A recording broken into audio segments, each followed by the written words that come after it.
sometimes. It doesn't come all the time. Sometimes I'll be like, oh, I can see the horizon. And then I would try to remember how high it was. Yeah, it'll be somewhere here.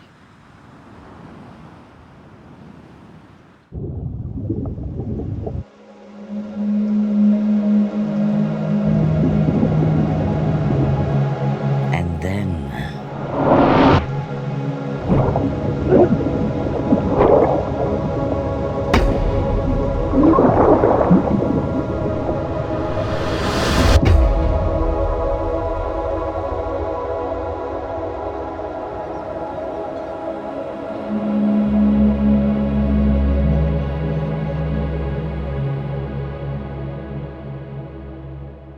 Good morning, folks. Welcome back. And as always, it's good to be back. Hi there, it's me, Priscilla Patrick. And let me tell you what's happening around the country.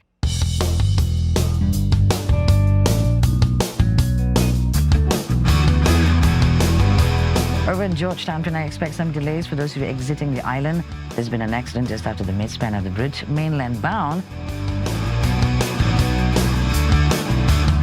For those who are heading towards the island, that's a very good alternative.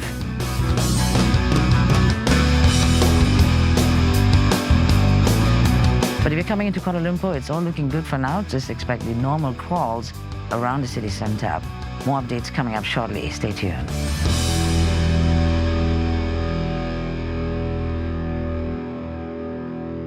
Traffic actually plays a big role, I feel, to everyone. Because you're commuting to work and it defines the start of your day and the end of your day. You have to be flawless on radio. And radio is a challenging industry because there's no visuals. And a benchmark of how good you're on radio is, they say, if you can hear your smile, the announcer's smile, then you're a good radio announcer. I so miss it. I so miss it. Right now, I still wake up at 4:30, as I have been for Radio Live. But it's different now. Most of the time at my campsite, so I just go and sit on the beach, watch the skies turning from dark to light, watching the sunrise, listening to the birds, laughing at friends that are going to work. I miss it, yeah. And then, So, oh my hello? God. Hello?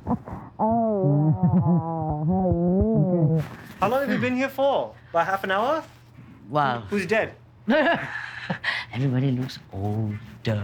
Yeah, I know, right? What's going on? Why you you lost please- so much weight? I did not lose weight. My first impression of her was, you sounded really hot. You've got a really sexy, sultry voice, but it didn't match this aura that she gave out. Like, wow, you don't mess with Pris. Hey, what's up? Oh my God. Ali, how have you been? Damn, son. Apa khabar? I'm good. How are you?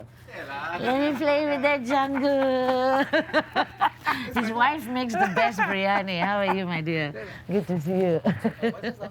Huh? Who? I saw him. I saw him outside just now. Talking to him. Yeah. Purple hair. I was like, wow, everything's changed.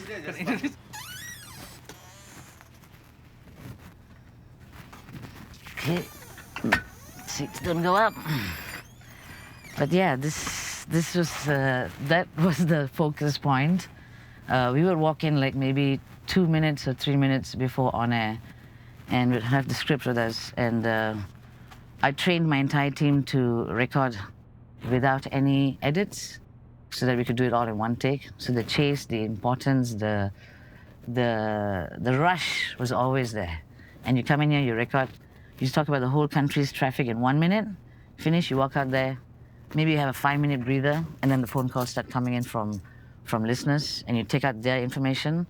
Then you confirm that with the highways or the police, and then you do it in half an hour. So yeah, that was the chase back then.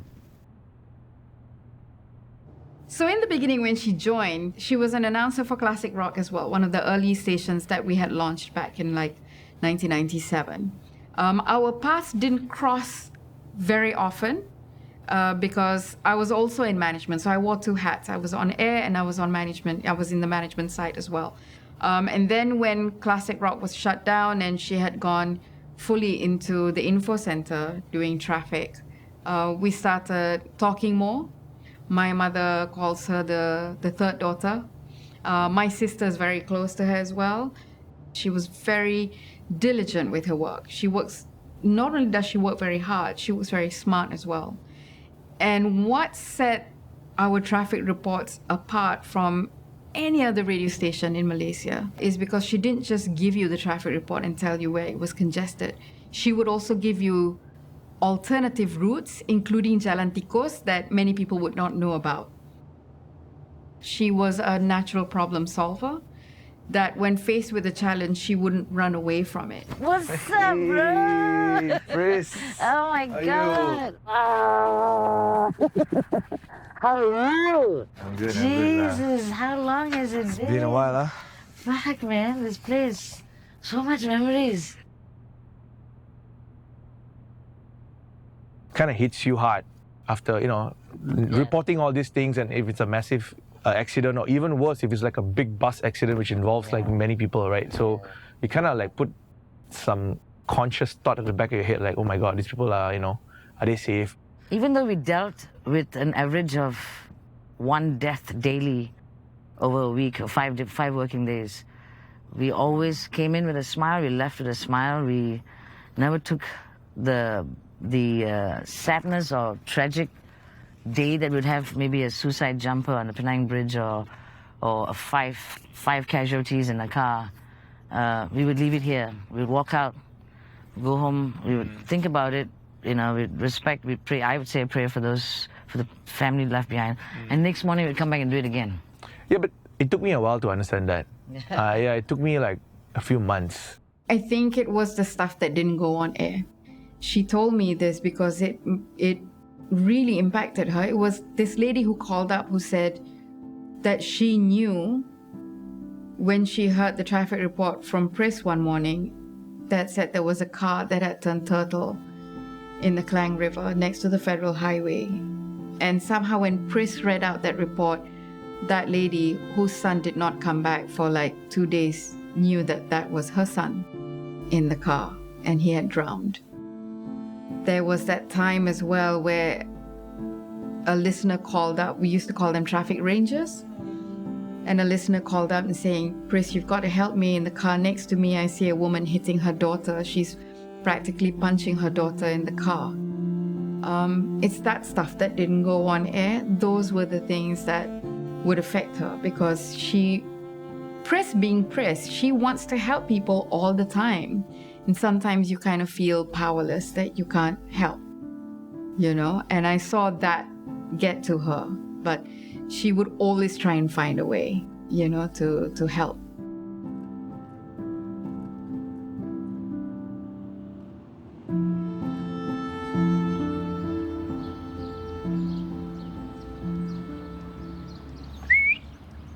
Mr. Patrick?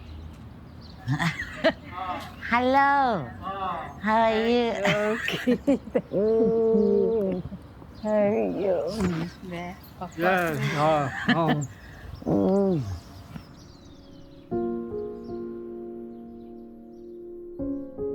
When Priscilla was born, she was like a big present to us, to me especially, because she was my birthday present. She was born one day before my birthday.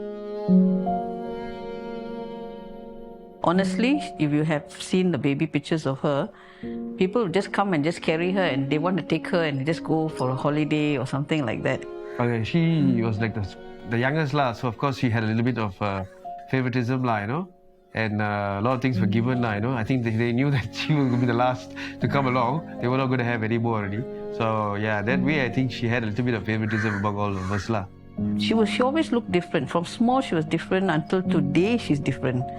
She had a different character, attitude, thinking, everything different from myself and my brother. My sister is totally opposite. You tell her not to do, that's what she will do, okay? My parents are from Sri Lanka. My father came here at the age of 17. When he started work, then he went to Sri Lanka and got married to my mother. They are both from the same village in Jaffna, Sri Lanka. They had 8 children, 6 boys and 2 girls. I was the 6th boy. Her parents are also from Sri Lanka. She is the eldest of the family, and we never knew each other. Our marriage was arranged marriage.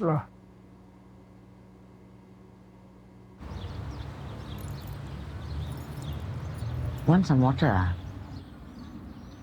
You want water? No.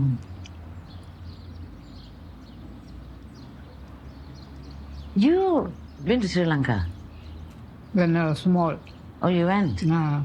How? By boat? That time all I won't know.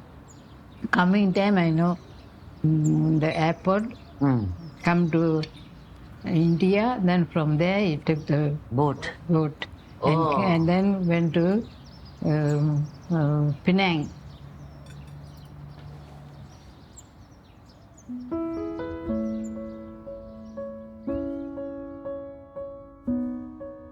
And then this is the wall of montage of all my travels. This is right after a bungee jump in South Africa. This is me skiing in Canada, tigers in Thailand, Beijing, Kopangan, the Berlin Wall in South Africa, partying with some friends, more friends. It's always partying, full moon party, riding horses by the beach. So actually, I was going to go with another friend to PP Island. Then she canceled because her parents wanted to be around for Christmas. So I asked another friend, and then I said, hey, I've done PP many times. Let's go somewhere that we have not gone. And I was supposed to come back to work, I think, after New Year. That was the plan. And then spend New Year with the family. And that's how Sri Lanka came along.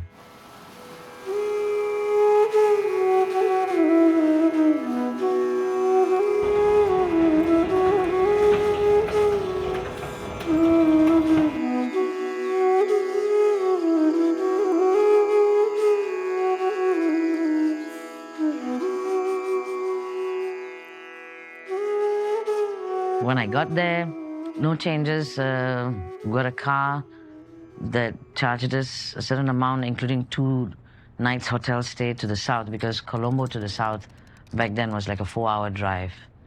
And so we took that, then we stayed for 2 nights, and then we had to find our own place, and that's when we rented a motorbike and drove around the coast and got that beach hut at Janaka Guest House, which today I think is the Unawachana Beach House. There was this family already staying in the cabana, and I insisted with the caretaker. I said, no, we came, we paid a deposit. I want that room. I don't want to stay in the building. There are two or three stories of the family house, and I didn't want to stay in the concrete building. I said I wanted that wooden hut. And so he spoke to that family, and they moved. They went upstairs and stayed in one of the rooms. It was this husband and wife and 2 kids. And then I stayed on in that cabana for the next 8 to 9, 10 days maybe.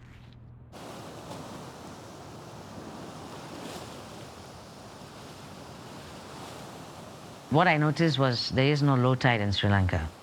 Continuously the ocean is pumping. The Indian Ocean is roaring in that region, which was one of the first things I told my friend. I said, hey, it's been 6 hours. There's no low tide.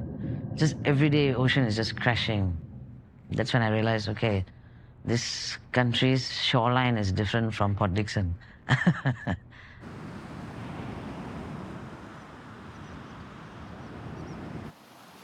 I think on Christmas Day was the best. We took the bike out at 10 in the morning and we rode all the way past Mirissa, heading up to Trincomalee, and we would stop in between, hang out with the beach boys in different cafes, have a few drinks, then ride. We left like 10 in the morning. We only came back like 11 in the night. Lots of parties, lots of singing, lots of foreigners.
And about 1 or 2 something in the morning, a pack of dogs ran towards the ocean and they howled. Then they whimpered and they ran back in. And I think I picked up my glass and I said, maybe there's some spirits on the beach. And I said, to the souls of the faithfully departed, rock and roll and rest in peace.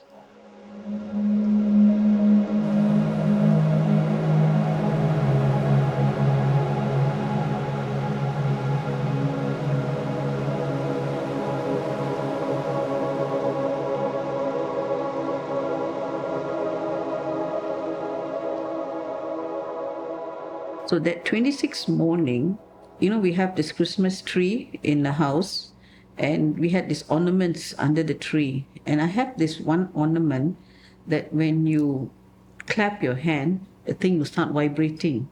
So it was about 7:30, 7:45 like that, our time, no? The ornament started vibrating and started making noise. So I came to the hall and I said, how come it's making noise? Because nobody clapped, nobody made any distraction, you see. And it went on for two times, very clear. The third time my husband also witnessed it. So we said maybe the toy was malfunctioning. So we said, okay, just leave it.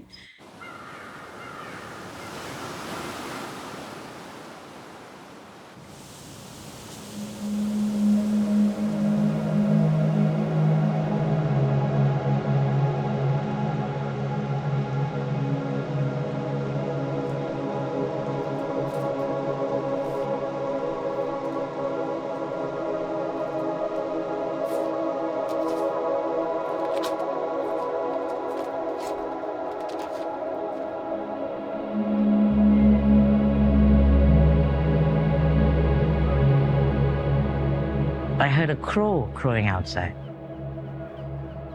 I didn't pay much attention to it. And then it crowed again and I thought, Mom always said crow brings bad luck. So I went, opened the door, because I was not wearing my shades and I cannot take the glare. So I literally closed my eyes and I said, shh. And then I opened my eyes a bit and I saw it flying to the ocean and turning back. And I was thinking, that's odd, I've not seen a crow. The entire holiday I was there, I've only seen seagulls. Then I went back to bed and I was reading the book. And then I heard this woman scream.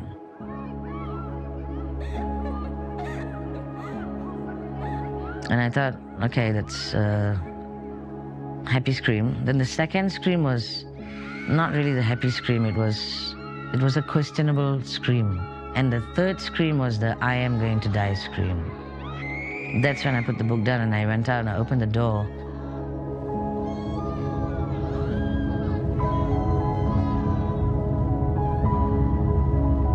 I was looking at the ocean, and at some point, because there's no boats on the horizon for you to compare the height, but at some point, the horizon was up there. And then you're like, hey, hang on, the horizon is normally here. By then it's too late because water is already gushing over that 3-foot wall. And I closed the door. I said, what you can't see can't hurt you, right? And I remember telling her, I said, check the back door. And she said, there's no back door, Pris, it's a chalet. And I was like, oh yeah, shit. When this was happening, I told her, I said, grab the bag with the passports. And I opened my cupboard. I picked up my boots. Till today, I have no idea why I picked up the boots. And then when I opened the door, just before opening it, the whole chalet started to rock. I remember looking at my friend, pin drop silence between the both of us. Opened the door, there was no wall, there was no balcony.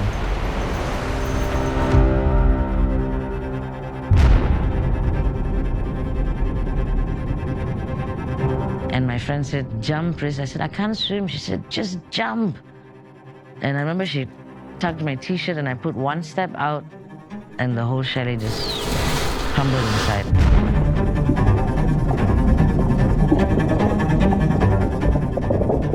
The spin started. It was like a washing machine. I saw the toilet bowl that I was sitting on half an hour before that. A wall fell on my head.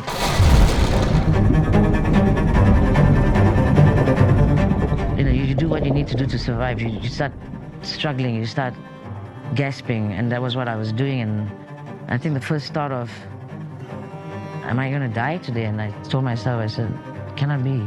I haven't traveled enough. And so the fight started, to pull up myself and to get up. But every time I was trying to go up, there was a current pulling me down. And I kept struggling to go up. And I could see above me was, if you've seen diving documentaries, there's a tube of water. I could see that, and I could see the waves above it crashing. And I'm underneath that tube. And I'm just going in all places. And I don't know how many seconds, maybe 20, 30 seconds. And then I realized I need to breathe.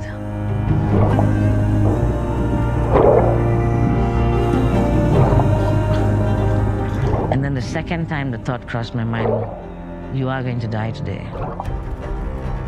And this time, the voice just said, it's okay, Pris. 10 seconds tops.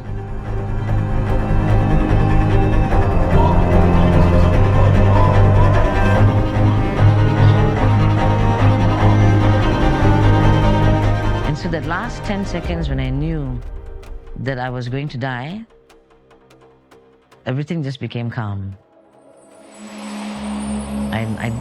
I knew this was it. And there was a flash. My mom and dad, my dog, Whiskey, and Cape Town, one of the most spectacular views. And right after that, you are not in control. The body takes control. You don't even open your mouth because your body it's your automatic reaction, but you can't close your nostrils. So you breathe.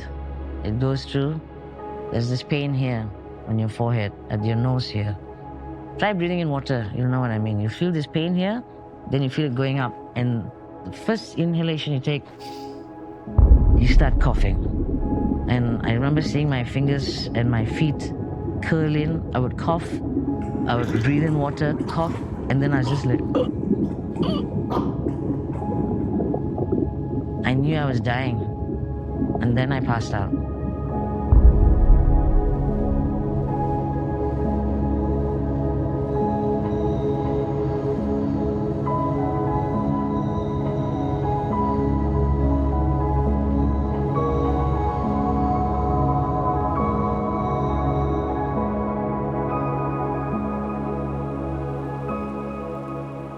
It was December, so it was very quiet in the office. Everybody was mostly on leave. And I saw the news coming up on the internet about the tsunami. I was like, okay, this is kind of big. We've never seen anything like that before, kan? So I went over to her department, which was the newsroom next door. And I asked her then housemate, who was also our colleague, and I said, hey, where's Priscilla? And she's like, she's traveling lah. I said, oh, she went to PP, is it? Or I think Kolite ke PP, one of those. Then she said, I said, is she okay? She said, I think so. We didn't hear anything about her. Okay, good. So I'm like, okay. I woke up because I had a phone call from a fellow manager who was in the radio side. He's like, Coach, have you seen the news? I'm like, no, it's Sunday, man. I stay away from the news usually on Sunday because, he said a tsunami's hit. And he, at that time, wasn't aware that Priscilla was in Sri Lanka. For him, it was like, oh my God, we have to do, it's breaking news. Now we have to break this news as well. And so from his perspective, it was that. I said, where has it hit? Then when I was watching and I'm like, oh my God, Sri Lanka, that's where Pris was. And I was trying to remember, like, where did she say she was going to be? And then, the name of the town where she was going to be and the name that they mentioned on TV was the same. And that's when I started flying into a panic a little bit. By that time, I had gotten dressed, run off to the office to make sure that the news team had the information, whatever little we had, and the information that was coming in, so that we could broadcast it on air. I was actually driving out of Taman Desa heading towards home. The Taman Desa traffic light and the radio was on. And then it came on. Tsunami struck Sri Lanka and, the devastation that occurred. I was like, what you know, and the cars behind me horned for me to move. I just drove. I can't remember getting home. I got home and my mom was like, what's wrong? So I said, did you hear the tsunami hit Sri Lanka? And she's like, yeah. I said, Pris is there, Ma. Seeing it unfold on the internet, because when you're in the studio, everything comes up, right? It's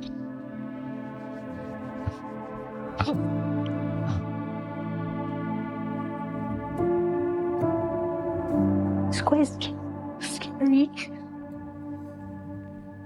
Because the pictures that came back was just, you just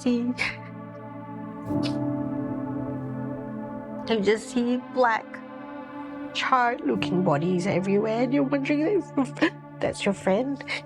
You know, that interim when we didn't know what was happening. Bang, pegangan di sini. Bang, boleh naik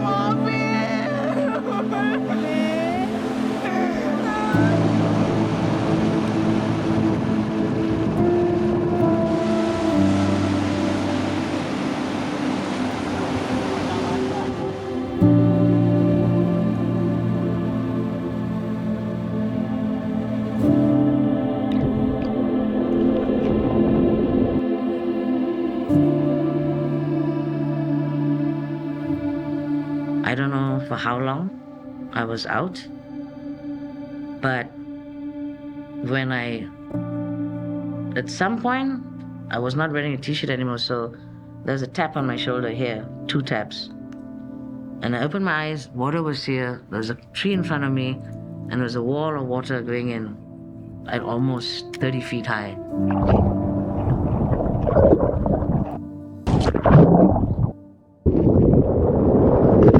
So I was like, trying to see what was coming. And there was another giant wave. I just put my arms out to the tree, and then this wave just swept me off that tree. And now I'm facing the ocean. I'm trying to grab on anything to stop me from going back inland, you know. There were 2 ropes. A coconut husk rope and a nylon rope. And at that point, I thought the coconut husk rope might snap. So I grabbed onto the nylon rope, and it cut my hand. I could see it slipping through my palm. And I was like, I'm gonna lose this rope, but thank God the end of the rope, there was a knot. So it went zzz, and it got stuck here, and that's when I just clung on. And I started bringing this other hand to bring forward and to just hold on. That took quite a while. And then 3 more giant waves came.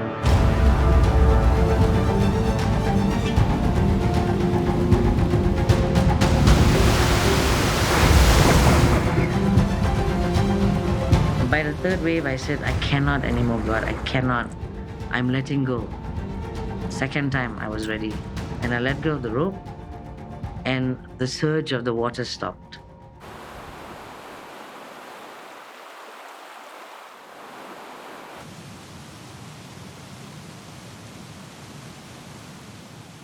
You would see an arm or a leg or people screaming, being swept out to the ocean.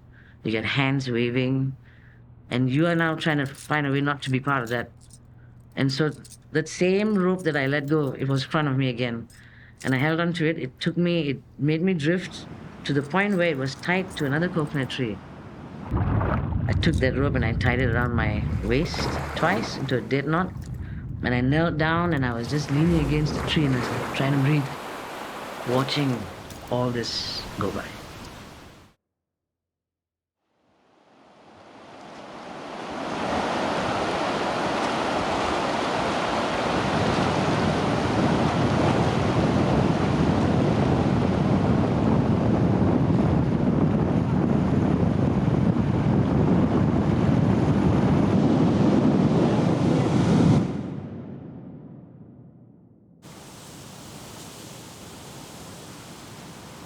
Finally, at some point, my friend, she turned around and I could hear her shouting for me, but I could not shout back because my lungs was full of water. So I had no air to breathe. Just to get air, I was like struggling, And then finally she turned around and she said, "Your tits, it's hanging out." And she said, "Walk towards me." And I started walking, and so finally made it. And that family that stayed at the cabana that I insisted they had to move out because I wanted to stay there, the husband was upstairs. He had seen the whole incident, and he shouted, "Hey, lady," and he dropped me a white T-shirt. And I think somebody else gave me a pants, and I used that to cover myself. A French lady had a phone, and she said, "We have a reception if anyone needs to make a call or send a message." I sent a message on the 26th evening to my housemate and my brother.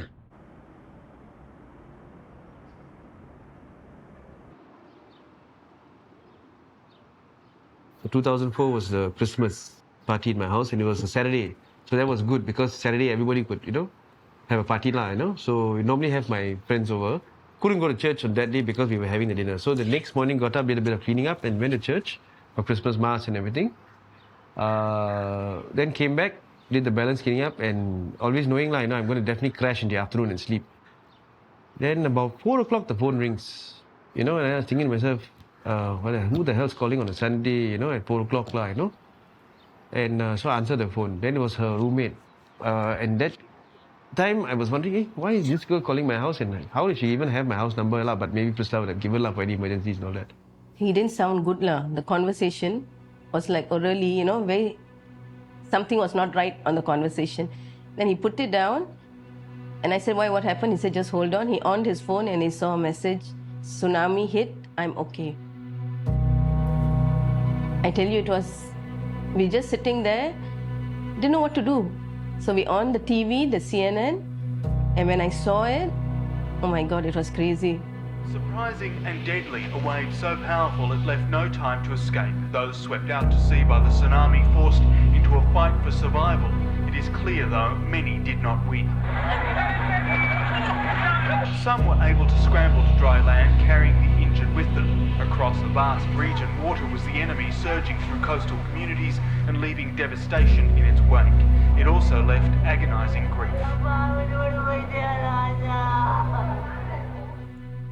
I think the fact that you actually get a message from her and saying that she's okay, I think that's such a relief already. So you don't have that additional anxiety of, oh, now what, where, what's happening and this and that. We were spared that sort of anxiety, Now I sort present now how to tell my parents, because of course mum will be the one that will be most affected by all this stuff. That's a little bit more calmer. I am an ardent follower of TV news. So on that day I was watching CNN news. I heard the news that Sri Lanka was hit by tsunami. So Sri Lanka being an island, I didn't know which part there was hit and all. So I just left it like that. Then some 1.5 hours, 2 hours, my son called me. He said, tsunami Sri Lanka badly hit. Oh, I say, I saw on the TV, but I don't know which part, where it's hit and all. Then she gave me her program, I went and checked and all, and I knew she was somewhere in Gaul. Uncle had these pieces of paper on him, seeing where was she on this date and, where was she staying and all that, because she always leaves those papers there. And then we thought, okay, and auntie's like, oh, tsunami in Sri Lanka, So Willie said, yeah, I've got something to tell you all. And when he broke the news, oh my God, there was so much of tears. Of course, both of them were upset, this and that, but I told him, hey, listen, look, she's SMS me, that means she's okay. She's alive, she's SMS and everything's fine.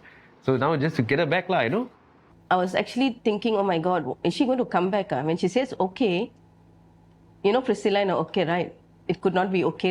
It's just okay to try and make us all feel good. So knowing her, I was wondering whether she's in a hospital or in a campsite, or is she on the floor? Where is she? On the beach? Does she have anything to communicate with?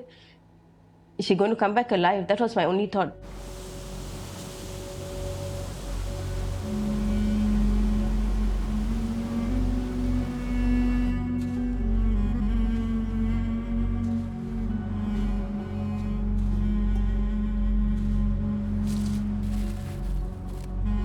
So help didn't come very fast. We were left by ourselves for quite a while. And there was a lot of walking around, there was a point when both of us, we found a bag and we started going through it, and then I told my friend, I said, wait, why are we doing this? Why are we behaving like we're thieves? And then we realized, in form of desperation, you're just looking for something that you can say that's yours.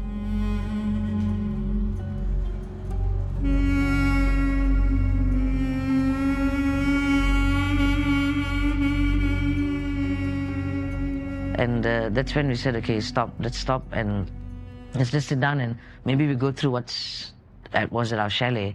That's when we started doing that. And then my friend says, they found the backpack. And I said, no way.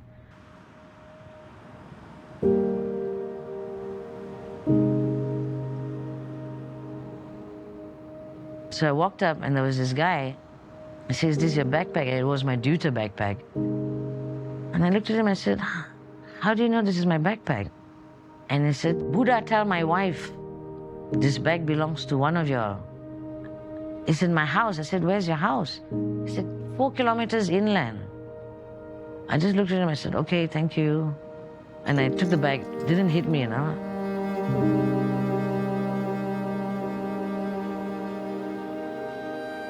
Later on that night, we were talking with my friend. I was like, how did he know? And it was still padlocked, which means he couldn't have accessed the passport or the ID to know what we look like. But yet he found us. He brought the bag.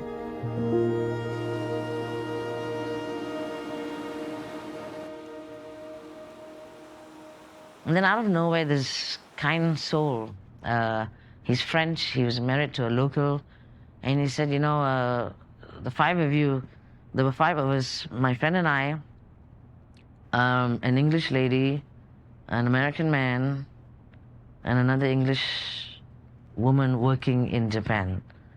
And he said, the 5 of you, if you keep walking down the road, you'll come to a colonial house uphill. Go there. My caretaker will take care of you. I'm taking my wife to go and check on her family. What we did was we took out our passports, we took out our wallets, we started drying things up. And then we all took turns to shower before it got dark because there was no electricity. And then the caretaker brought candles and he made an amazing dinner. It was just plain rice fried with dal. And we whacked it, we polished it.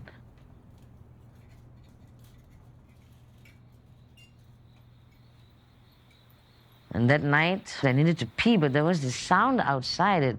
It sounded like, you know, Indian women, they wear this anklets with the bell. And so when you walk, you can hear ching, ching. But this was just one leg. It was ching, then there was a drag. Ching, there was a drag. It went on for hours around the entire house. And so my friend said, I'm not following you to the toilet. You just have to hold it in. The first crack of light, I opened the door and I ran out. In the garden, I just went. And I met the caretaker and I said, what was that outside? And the others woke up. I said, did you hear anything? And he said, ma'am, there was nobody outside, but there was everybody that was dead. There was a lot of moaning. I think I heard something like, ugh, ugh. None of us went outside.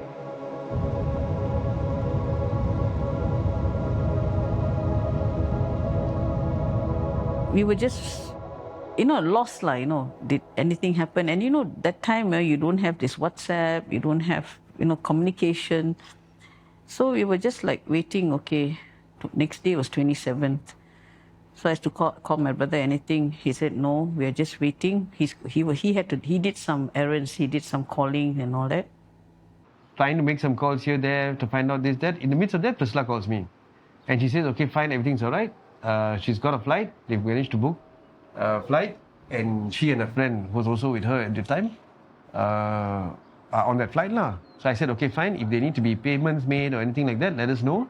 Find out who and not. Then we can, make the transfers or whatever needs to be done. She said, no, all that's okay because she already had a flight. This was 26. I think she had a flight on the 27th. So, of course, she missed that flight. So now they put on the 28th.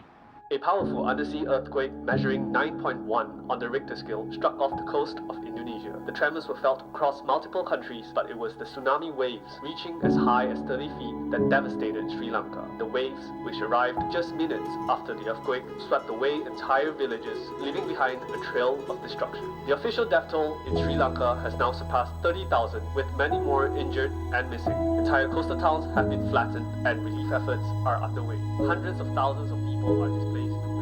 And I met 3 foreign journalists with the China Morning Press in Hong Kong.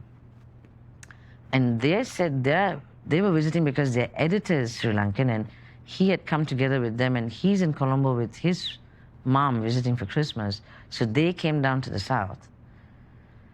And they said that he now has sent 2 cars to pick them up. So she said, why don't you both come with us? We've got space for 2 more people. And so after a few hours, the cars arrived and they gave us a ride to Colombo. Normally would take 4 hours. That day it was about 10, 11 hours. For me, when I'm in a situation, I go very silent.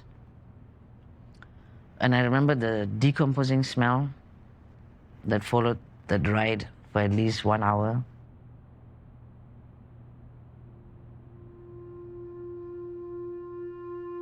And it was just pure carnage. Everything that I saw was like as if a bomb went off, but it was just water and its destruction.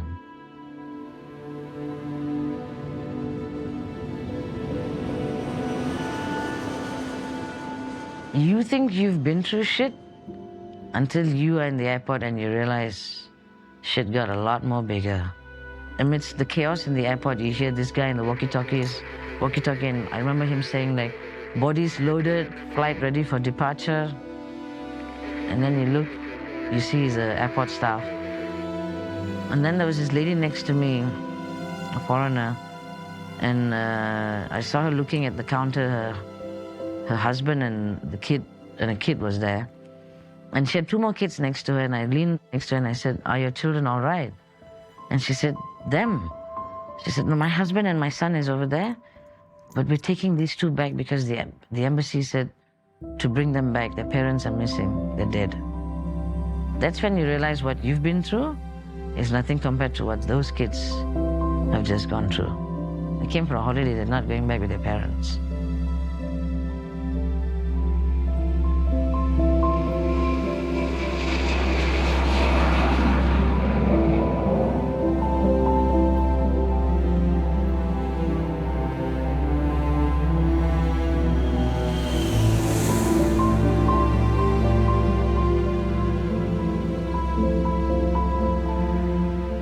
The way, the condition that she came in, it was quite disturbing to see, because just wrapped in a blanket and walking in, I just kept my distance. I said, let her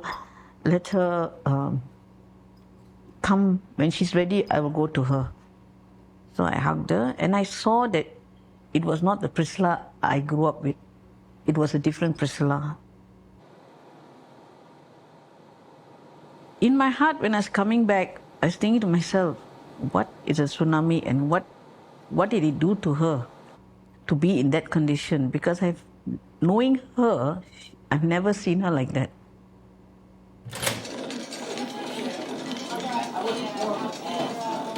It took her to the hospital. She was totally dehydrated, exhausted. She had blisters all over her palm and her sole of her feet. She had this long wound, not an open wound, like a hematoma, that means blood clot on her right arm, I think, around her waist and even her back.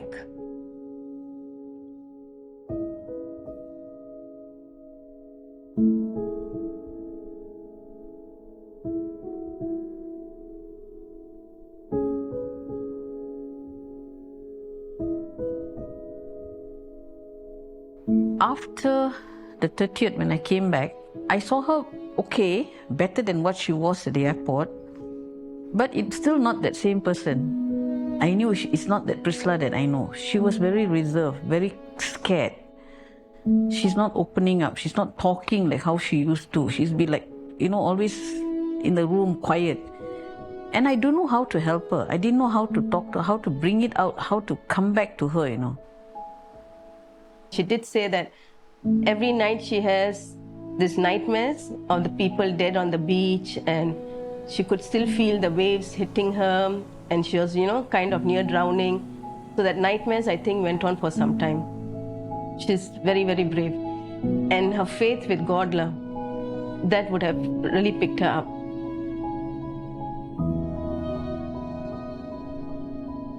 I think they maybe were the pillars in telling her to, you're back, you're safe now, so carry on, and go about your life and all. And so after 1 week, every time I came out of the room or I walked to the kitchen or the dining room, Dad would be 2 steps behind. So one day I asked him, I said, are you following me? He said, I'm always behind you, 2 steps behind. Yeah, very sad. Yeah. She was really sad, and then when she saw her condition and all, she started to cry because she looked so weak and pale and all. But we told her she has survived and come. It was a miracle. It's all covered up.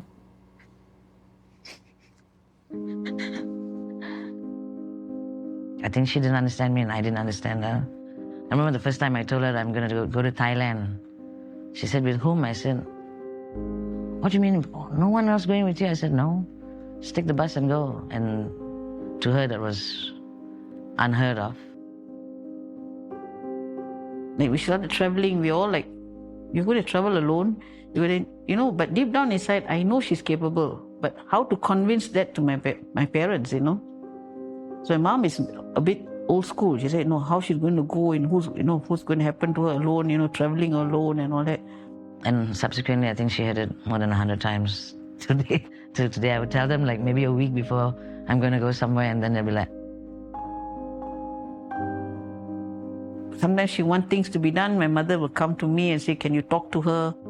Because she's got her own mindset. She's got her thinking what she wants to do. I want to do it, I want to do it. You don't tell me what to do it, that kind of attitude. So it was very difficult, to adjust, to try and help both of them.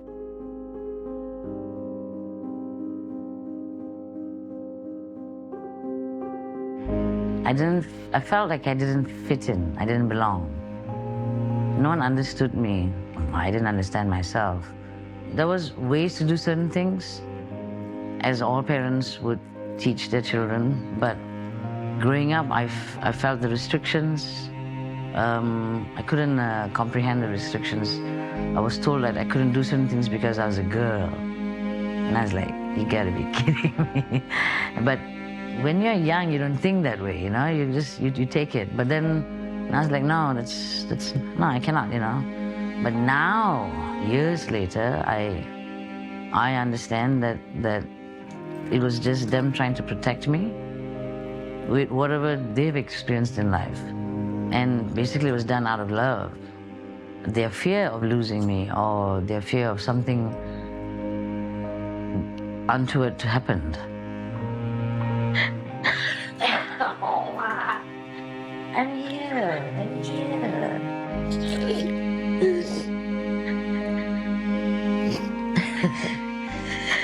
Okay.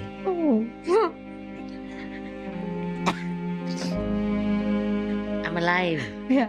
Okay. Take it easy.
I knew she needed time, so we spoke on the phone a lot. You know, I knew she needed time to get over. I mean, that's a traumatic, life-changing moment. And I told her, I said, you take as much time as you need. Don't come back to work, you know, until you're ready. She came back to work. And I just sat with her and I said, I'm going to ask you a question that you may not like, but have you cried? She said, why, Being praised, why, I said, you went through a really traumatic thing, you know, and you almost lost your life. By some miracle, you and your friend that you travel with, you know, both of you came out of it, limbs intact.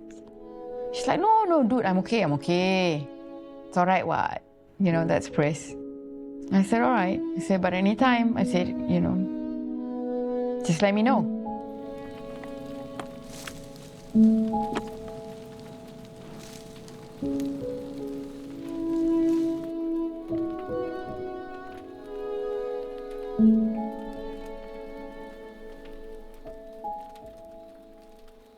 'She has broken down like any other normal person would. But I think her faith in God, faith in life, persevered. She's very strong, as I said. She's a very strong person, you know.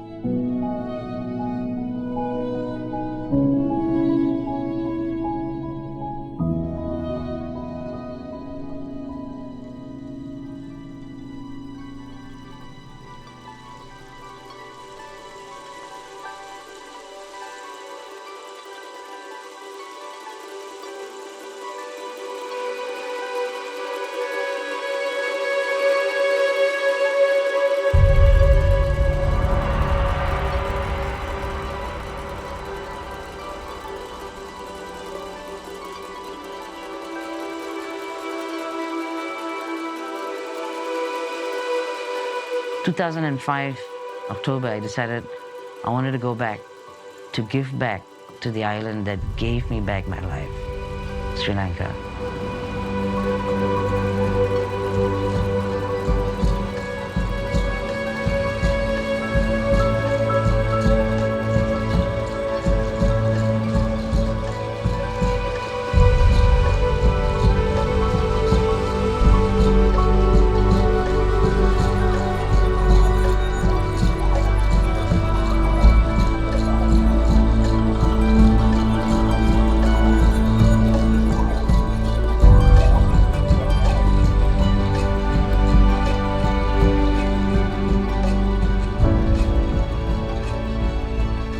So this is where it happened. This was where my chalet was.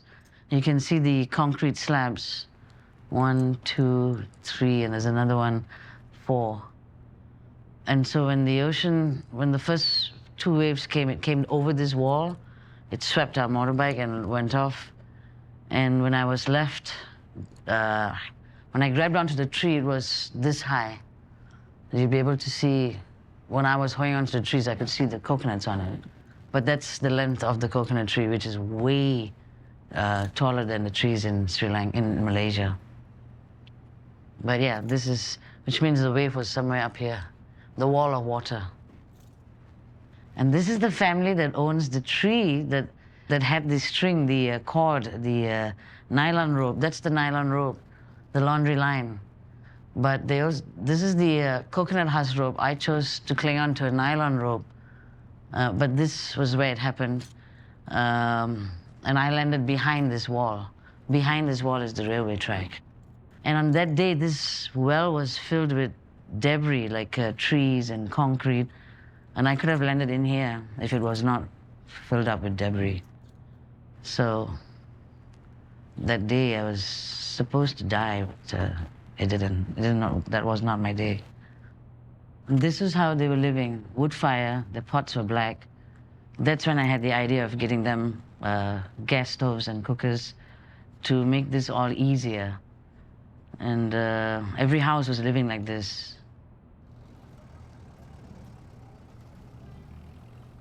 And then I asked the locals, I said, where can I buy like gas stoves and kettles? And they said, oh, can take this guy. He's got a van, a young 19-year-old boy.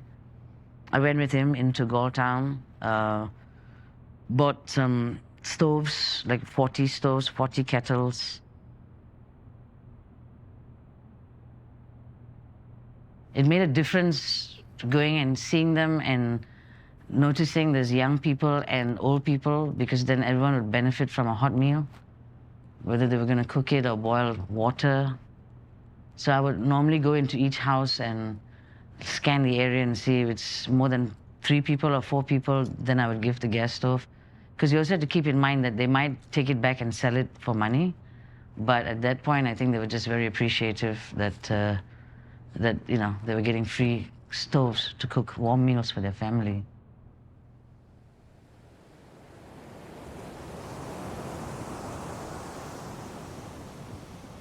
That day I told the boy, the driver, I said, come, let's stop for lunch. And we randomly stopped at a restaurant.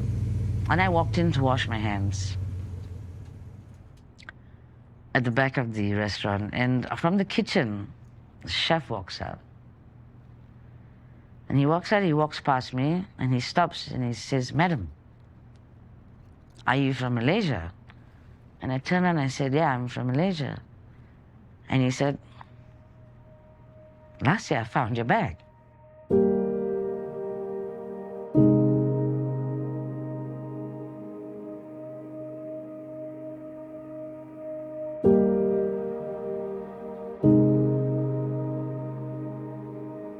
I hugged him, I cried. And then he said, I said, tell me what happened that day. And he said, I'll cook your pasta first. He told me what happened to him, and I said, where did you come from? Who are you? And he said, I'm the chef that was staying at the restaurant next door where I was staying. And he knew that every night these 2 Malaysian girls would order just before the kitchen closes. We were the late ones that called the kitchen, you know, for food. So that day he had seen everything that happened. And he went back to his house and he told his wife, he said, the 2 Malaysian girls nearly died. They've lost everything. They have nothing with them. And then she said, come here. And she went into the house, floating in his living room. She picked up the bag and she said, Buddha is telling me this belongs to one of them. Now you walk back and go and give. And he said, it's 4 hours to walk. She said, you walk 2 hours to walk. He walked back that day, 2 hours to come and give it to me, and then 2 hours to go back. I'm not counting the first 2 hours to get back the first time. 6 hours of walking. And I got my bag back.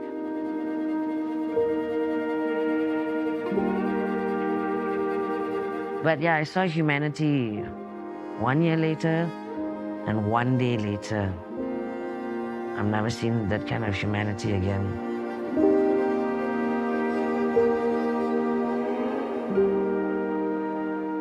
So how do you feel that I'm going back to Sri Lanka end of this year? Now, you're quite brave, yes, you suddenly go, but we hope there will be no more. No more. Yeah, No if there's more tsunamis. yeah, maybe, yeah. Maybe might have, maybe might not have. Never know. Yeah, I'm gonna go and look back where you studied when you were 19 years old, when you went back. Yeah. I'm gonna go and retrace wherever you went. No, you are going to Colombo and then you are going to Jaffna. Yeah. I was studying there. Yeah. I was studying in St. Patrick College. So you will be in Jaffna for 1 or 2 days. Yeah. And then you come back to... And I will go the whole island. Then about the 23rd or 22nd, I will come back to where it happened for me. Oh, I will leave you the the details Yeah, in case in case I come on the news again. You can check. Don't tell like that. Holy Mary, Mother of God, pray for us now and at the hour of death. Amen. Hail Mary, full of grace, the Lord is with thee. Blessed art thou amongst women, and blessed the fruit of thy womb, Jesus. Holy Mary, Mother of God, pray for us now and at the hour of death. Amen. Holy Mary, Mother of God, pray for us now and at the hour of death. Amen. Glory be to the Father, and to the Son, and to the Holy Spirit, as it was in the beginning, is now, and ever shall be, world without end. We had a lot of people coming up to you in church and saying, hey, you're the chosen one, or hey, God has his plans for you. And there was this one guy after Mass one day, outside, he was quite angry with life. He just came up to me and said, are you the lady who reports traffic on radio? I said, yeah. So you're the lady that survived the tsunami? I said, yeah. Do you know why? I said, no. Because you're not good enough to die and go to heaven. So I said, well, that makes both of us, isn't it? And everybody else in church. And I said, you have a good Sunday. And I went to my car, I sat down and I smiled. I said, everybody's entitled to their opinion. I cannot take anything to heart. So I changed my way of thinking. And I said, you've got a second chance again. Go out there and do everything all over again. Change where you need to change. Then I went all out.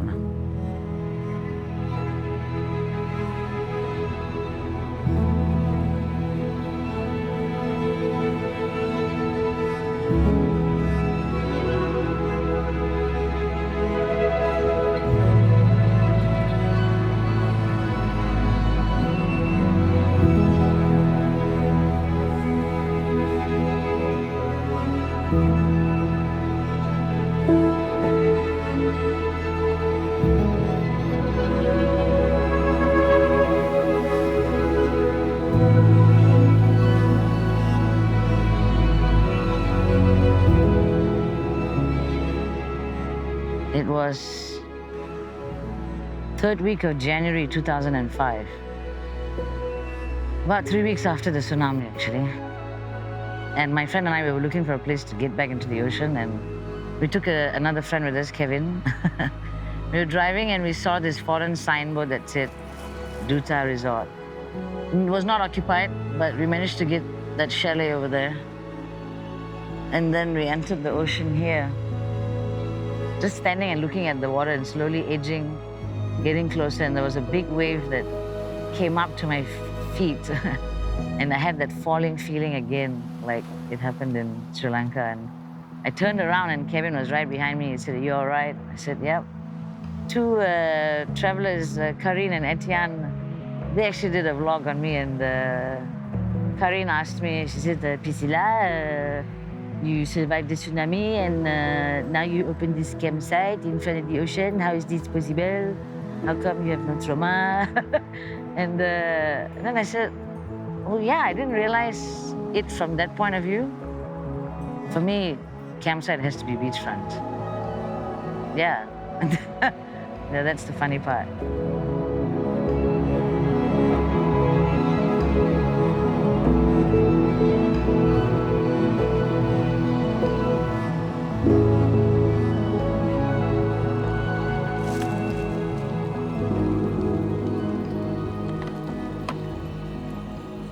Nothing to achieve, actually. Just, I never ever thought I was going to do it.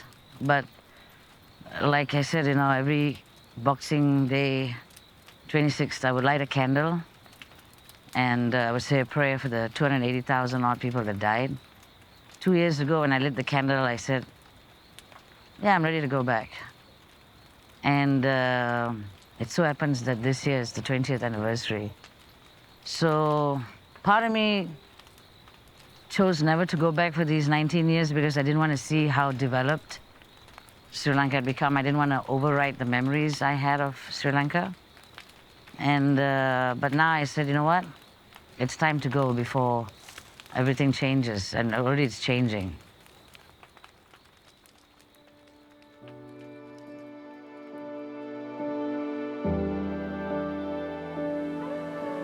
When I was in Norway and I saw the Northern Lights, I'm gonna ask myself, how come I've come up to this stage in life? It's my second loop around the planet.